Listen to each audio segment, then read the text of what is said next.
Okay, so this is the Wemberton Drive Neighborhood Street Traffic Calming Program meeting on February 8th, 2024 at 7 p.m. This is a virtual meeting. I am Harrison Turner with Kimley Horn, a consultant that works with the Nashville Department of Transportation and Multimodal Infrastructure. And I can go ahead and get started with the meeting. And unless council member, you have anything you want to say as part of the introduction. No, I appreciate you all doing this, and I look forward to the meeting. Perfect, thank you. All right, so we'll go ahead and get started.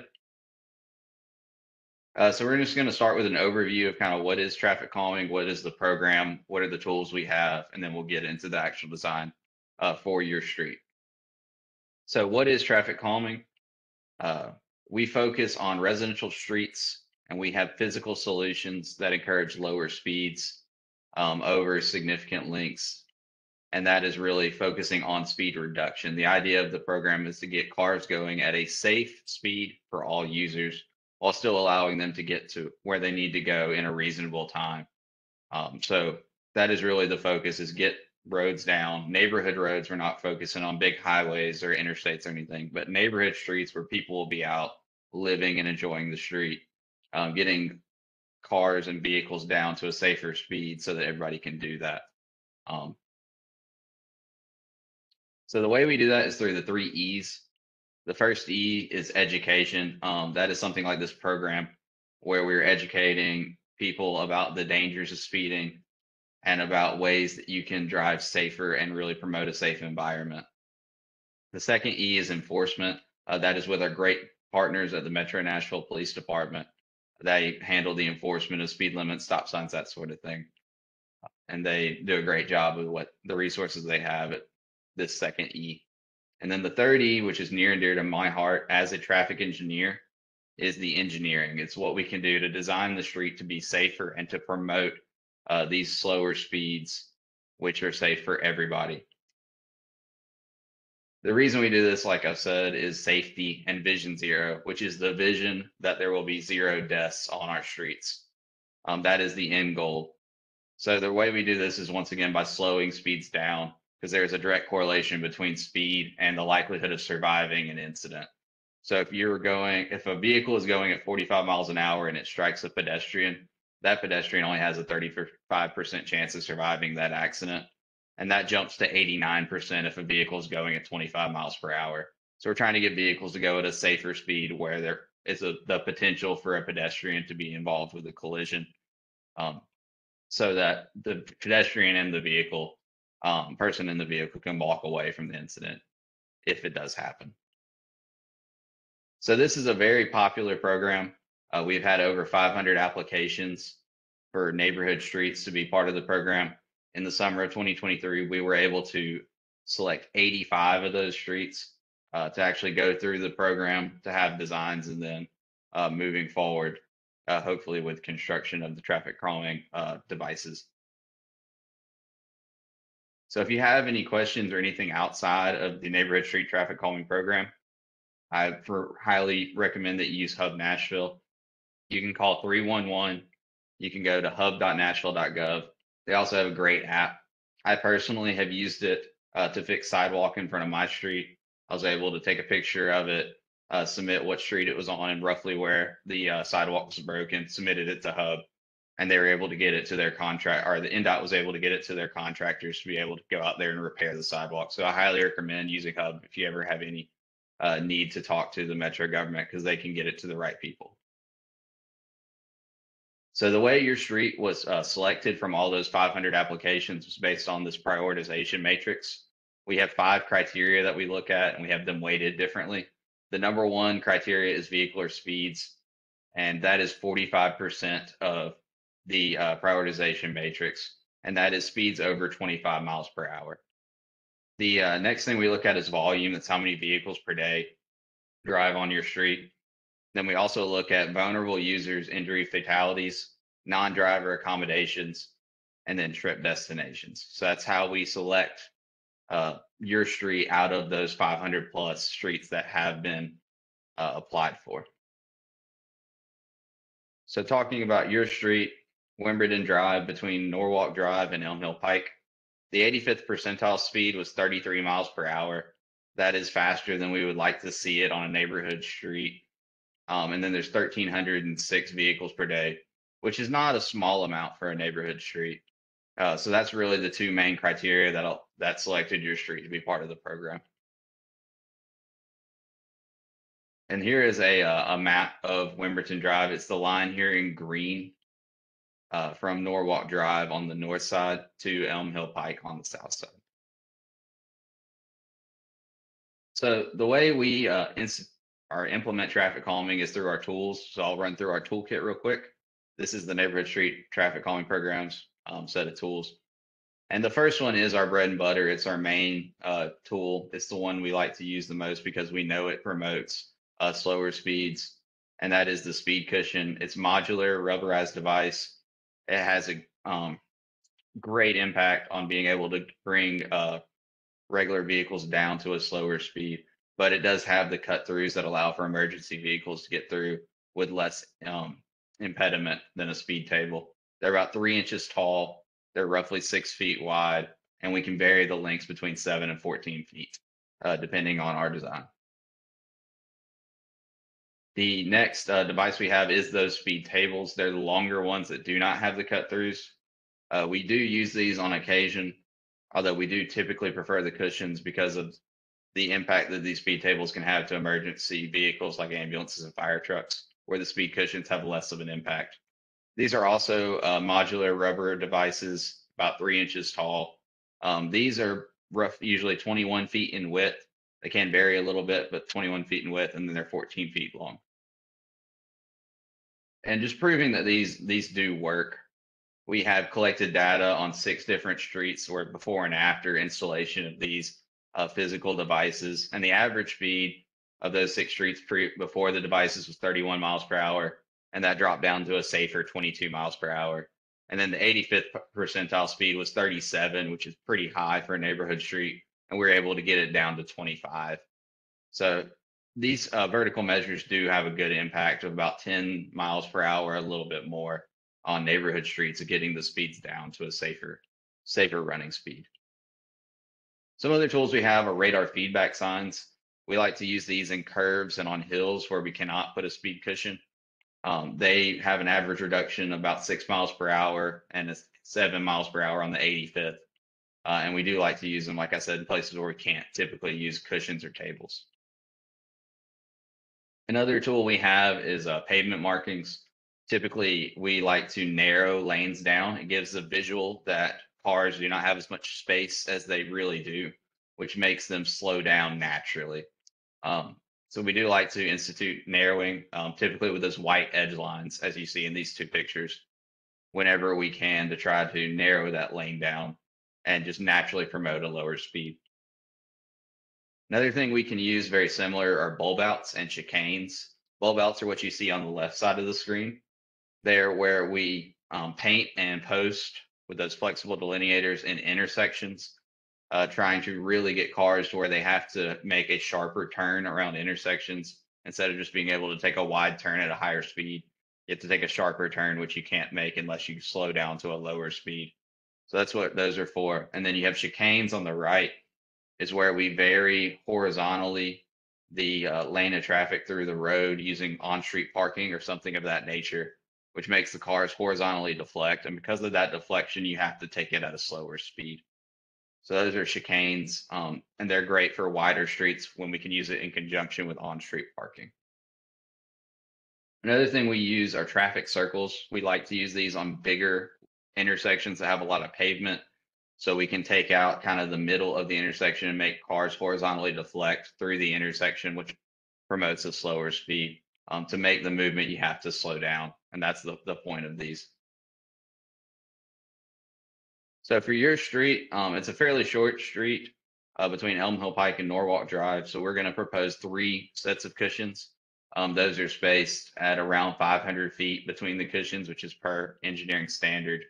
So you can see for your street, you've got 3 cushions roughly evenly spaced between the 2 stop signs. So the program flowchart or basically the route we took to get here and what we're going to do next is kind of on screen, so I'll run through that. It started with an application Like I said, we had a lot of applications, over 500. And then we went through that prioritization selection process, that matrix that I talked about. And that took about 2 months for us to collect data on all those applications and then to compare them all to figure out where we needed to really invest our resources for traffic calming. Then we had 1 month of setting up this neighborhood meeting. That is where we're at now. That is with getting the mailers out, getting those postcards sent to you, and then getting this meeting prepared. The next step moving forward would be refining that design.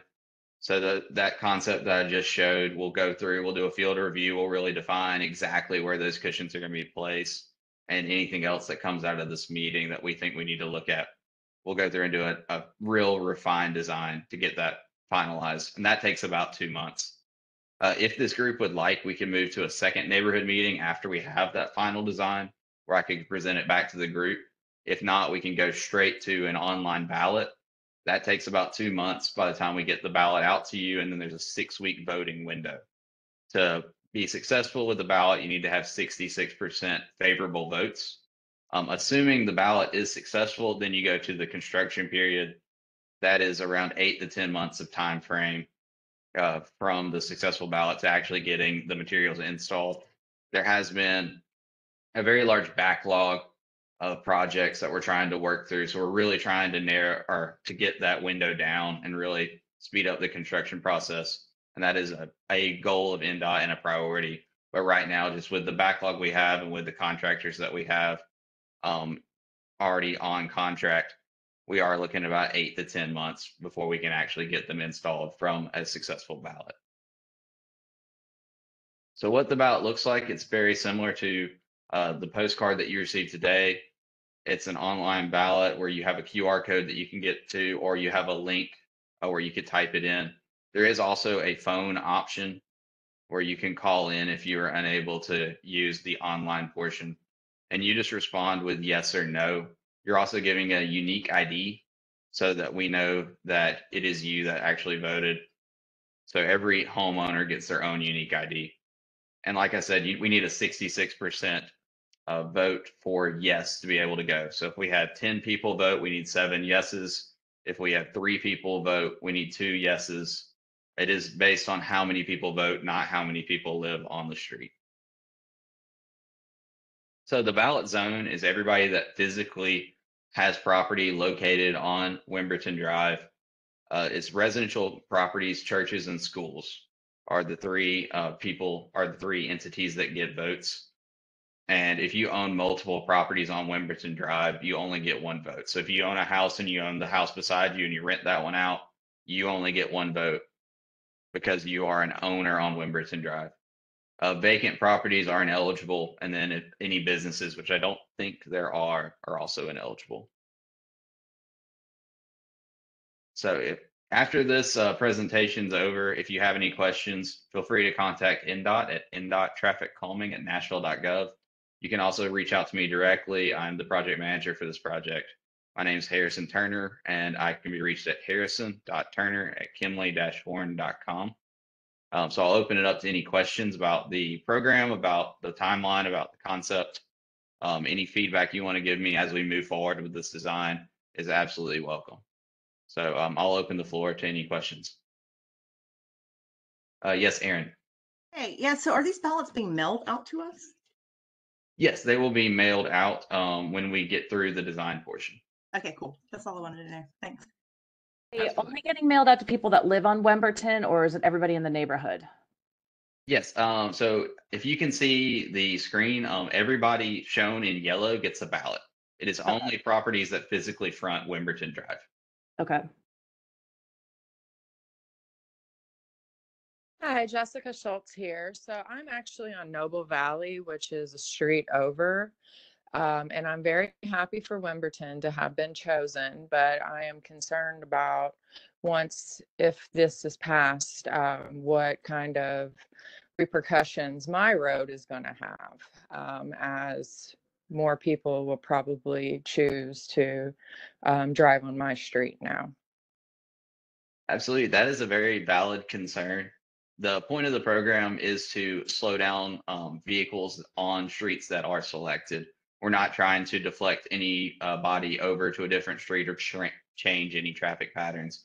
We want people to efficiently and safely get to where they're going. And that is why we propose things like the speed cushions that you can still go over. It's not going to massively delay any vehicles, but it will keep them at a slower speed. When is the next opportunity to apply for another street in the neighborhood? So we do 2 application cycles per year, one in the spring and one in the winter. And I do believe the one in the spring is about to come up. I do see that Noble Valley Drive does have an application currently on file, so it is in the prioritization matrix. Thank you for confirming that. I've also seen recently, as of this week, for what appeared to be a 24-hour period, a traffic counter, or what I assume to be. And I seen that previously, maybe a month or so ago. Do you know if that is related to this Wemberton situation or possibly my application, or what that is? So I do not have the exact knowledge of what that particular traffic counter is. I do know, going back to the prioritization matrix, that every street that is eligible for traffic calming that has an application does get traffic counts during the application window in which they're open. So if you applied recently, there's a chance that that could be involved, or it could be some other engineer or developer that is doing traffic calming, or not traffic calming, traffic counts on your street. So I'm not exactly sure if that's ours or not. I can go back and check and see if we've taken counts on your street recently, but I'm not exactly sure at this point if that was ours or not. Okay, thank you for clarifying that as well. The time previously and this week's traffic counters were both on a Wednesday through Thursday. So I was also curious as far as how they choose what days to example for how many cars come through and why it ended up being the same day of the week. Absolutely. That's a very common question. So to take traffic counts, you have to take it on a typical day. So that is a Tuesday, a Wednesday, or a Thursday during when school is in session and there's no holidays or anything major that would change traffic patterns. So that's probably why you saw it on a Wednesday twice, is there's actually only a few days, not a few days. There are select days in the year that you can do that. Typically it's spring and fall, Tuesday, Wednesday, Thursday, because you have to do it when school is in session.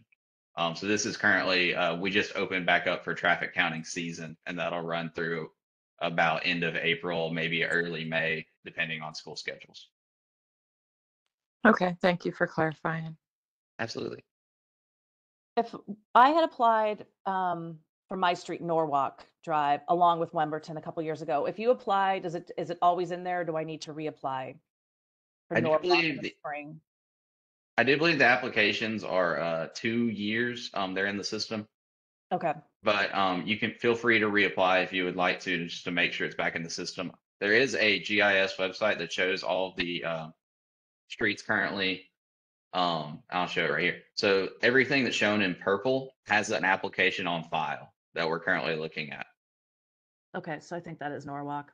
Okay. So yeah, Norwalk should be right here. I do believe that cross street. Okay, perfect. Thank you. Hey, Harrison. Absolutely. Councilman Bradford here. Yes. Just a quick question. So a lot of people have asked about Blackwood Drive. I've been told in the past that certain streets are considered ineligible because they may be like connectors or secondaries, etc. Is there any part of Blackwood that would be eligible for traffic calming? So I'm pulling up Blackwood right now on screen just for me to have a little bit more background. If you see me looking over to the left. So the class to be eligible for the traffic calming program, you have to be considered a neighborhood street, and you have to have a posted speed limit of 30 miles an hour or less, and you need to have an ADT that is in the range for the speed cushions. I do believe it is 5,000 cars a day or less. If you have any more than that, the cushions actually go out of warranty. So any faster or any more ADT. So that's why we have those parameters. Like I said, we're trying to slow down neighborhood streets. So I'm not exactly sure if that particular street has too high of an ADT or too high of a posted speed for the program, but we do have several streets that are applied for that are outside of those ranges for traffic calming where the citizens still would like to see it. But we do have those limits, and a lot of it's based on our devices and our tools in our toolbox. Thank you for that. Absolutely.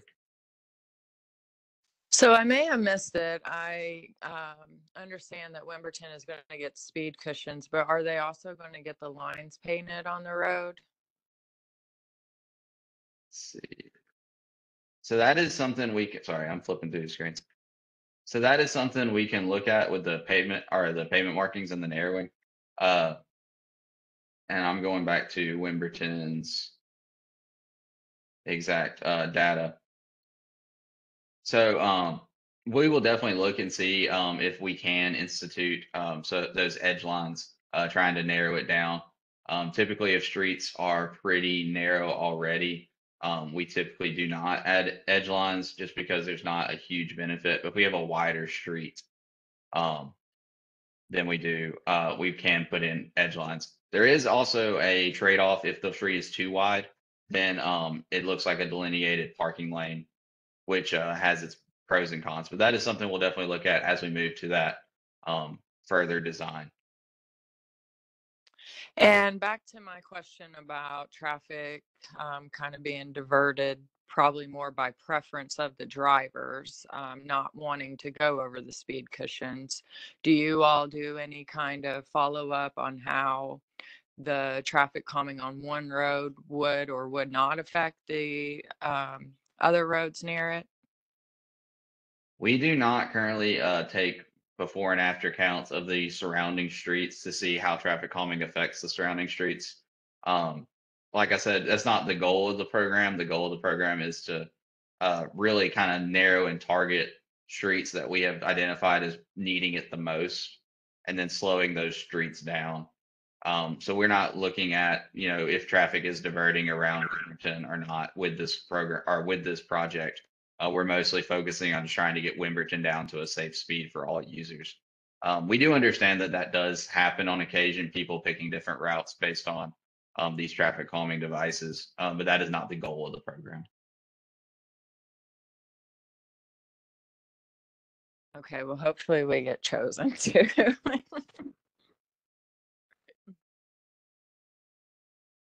So this is Brigitta, and I actually live on Wemberton, and I have a couple of questions. Absolutely. One is, regarding the speed cushions. I understand that those are speed bumps, and where we are, sometimes it's kind of like Formula One racing in front of our house. I know that Erin's on. She's also one of my neighbors, and so she can attest to that. I would think that some of that is because Wemberton is considered a shortcut between Bell and Elm Hill, right? So you miss a couple of lights if you cut through our neighborhood. And because of that, to speak to Jessica, I think that once the speed bumps or the speed cushions are in place, and it actually makes it slower to go through here and not the fastest shortcut, I think that it actually might not, I hope that it would not increase the traffic on Noble Valley, because there's actually a couple of turns off of Norwalk to then get to Elm Hill. So fingers crossed for that. But I want to ask about Blackwood. So we have a 4-way stop that is, what is that? It's Norwalk and Blackwood, I think. Somebody correct me if I'm wrong. But that intersection is bad. And so I understand that Blackwood, as far as traffic volume may not be eligible for this. But is there something else that can be explored that would actually relieve that area? So I'm looking at that particular intersection now. So it's the intersection of Blackwood Drive, Norwalk Drive, and then Norwalk Court. Um, Yeah, so you're it does look correct. like Yes. There seems to be a cop that kind of sits there in that cul-de-sac lately, more often than not that I've been seeing, at least during the day in the mornings. so. Well, that's good to hear that they're enforcing it. Hopefully, that will build a trend so that people will pay more attention.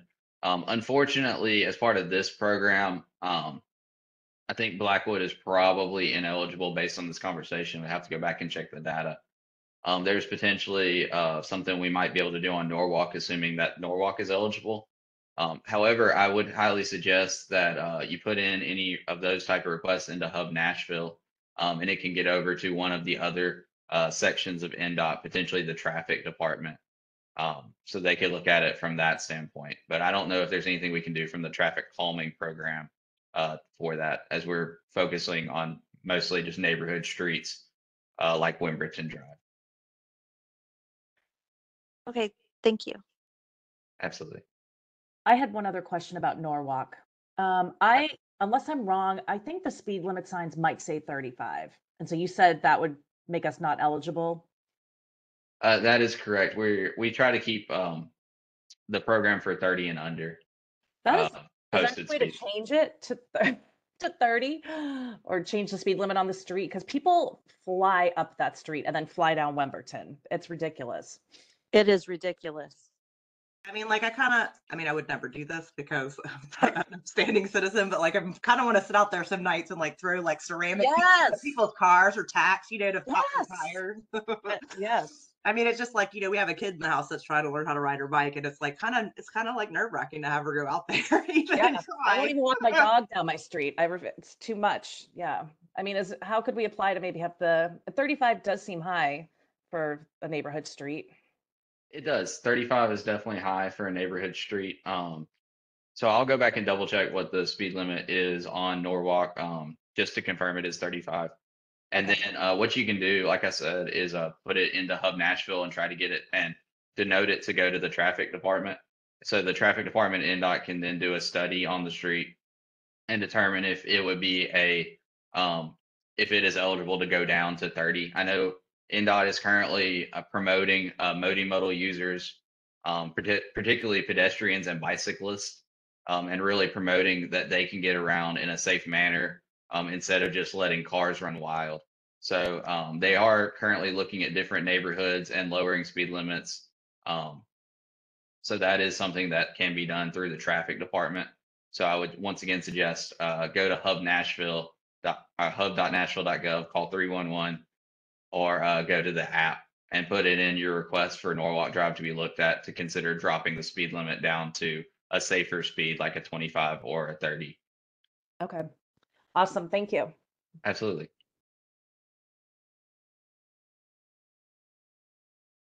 Will the ballots be mailed to just property owners or to renters as well? So going to the ballot zone. So they are going to property owners. Unfortunately, renters are not eligible to vote for a couple different reasons. They go to only property owners, churches, and schools. So it is only property owners and people that own the property on Wemberton Drive. Okay, thank you. Absolutely. These are great questions. Are there any other questions? I don't have anything. Thank you so much for having this meeting with us. I really appreciate it. Absolutely. Y'all have been great. And if you have any other questions, I'll pull up here. So this on screen is my personal email, or technically it's my work email. Feel free to shoot me any questions that come up about this project. You can also email NDOT TrafficCalming.Nashville.gov. They will send anything that is Wemberton Drive related my way. And then as far as these other streets that you also have concerns with, I'm going back to the Hub Nashville slide. There it is. I highly recommend putting these into Hub Nashville. There's a public safety actual selection that you can use. So you can go ahead and put it in there. It'll get to the NDOT traffic department, and then they can look at things that are outside of the traffic calming program, different solutions we can have for those streets. But if any other questions before we end the meeting, I'm happy to answer anything you got. No questions, but I appreciate you addressing this. It's been a perennial problem, and it's nice to see something being done about it. So I appreciate it. Thank you. Absolutely. Exciting. Yeah. Very exciting. I mean, are we allowed? Can I go house to house to my neighbors and like encourage them to vote yes for these? Absolutely. I'll help you. I'll be there with you. So just a small personal thing. I actually do have a traffic calming program project on my street. I live over in East Nashville, and my neighbor came over to me without realizing what I do for a living. Yeah. And recruited me to vote for the traffic calming program. So highly recommend going door to door and talking to your neighbors and really promoting a safe street for everybody. I think that would be your husband. Great, thank you. Yeah, Hey, thanks so much. Robin, I just Yeah. want to do a call out to you because it was your post that made me go, we're going to do this today. So thank you. Thanks for joining. Yeah, you're welcome. Absolutely. Well, y'all have been awesome. And so unless there's anything else, I'll go ahead and stop sharing and stop the recording. But y'all have been great. And oh, sorry, one more question. This is on my end to make sure that we're getting what y'all want. So if y'all are okay with the current proposed concept, knowing that we will go through and refine it a little bit, we can go straight to the ballot measure once that is refined. If y'all would like me to come back with the final fleshed out plans, present them to the group, we can have a second meeting.